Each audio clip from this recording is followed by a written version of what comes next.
Вот так, взяв палки в руки, сотни участников фестиваля «Свобода движения» пошли к финишу. Среди спортсменов гости со всей России. Мария Сироткина ради фестиваля скандинавской ходьбы приехала из города Чебоксары. В этом виде спорта она новичок, но пользу уже успела ощутить на себе. Здоровье.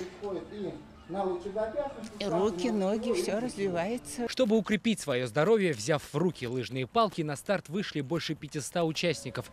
Владимиру Кузьмину 68 лет. Скандинавской ходьбой занимается уже давно, даже сам того не подозревая. Вот я фактически занимался, бегом с палками просто. Это было связано с тем, что когда один бежишь, это и собаки, если зимой гололед там, и так далее, и так далее. Но я не знал.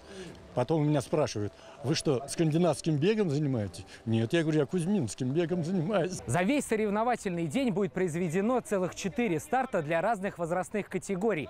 Общая дистанция, которую предстоит преодолеть участникам, составляет 4 километра. И это очень много, учитывая, что самая взрослая возрастная категория от 70 лет и выше. Однако с тем, что дистанция тяжелая, согласны не все. Ахмед Сиразиев – самый возрастной участник соревнований. Ему 89 лет. Говорит, даст фору даже молодым спортсменам. Очень жалко, что вот сперва хотели нас пустить вперед.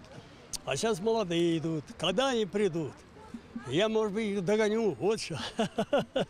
Поддержать участников фестиваля скандинавской ходьбы приехала и его постоянная участница, известная телеведущая Лариса Вербицкая. Она намекнула гостям, которые не победят сегодня, что у них еще будет такой шанс. И кто не победит сегодня, у него есть шанс победить в Новосибирске и Волгограде.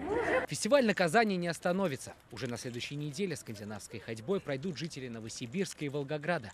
Организаторы обещают, что уже в следующем году фестиваль вернется в столицу республики. Сергей Хайдаров, Андерсен Тальцев, ТНВ Казань.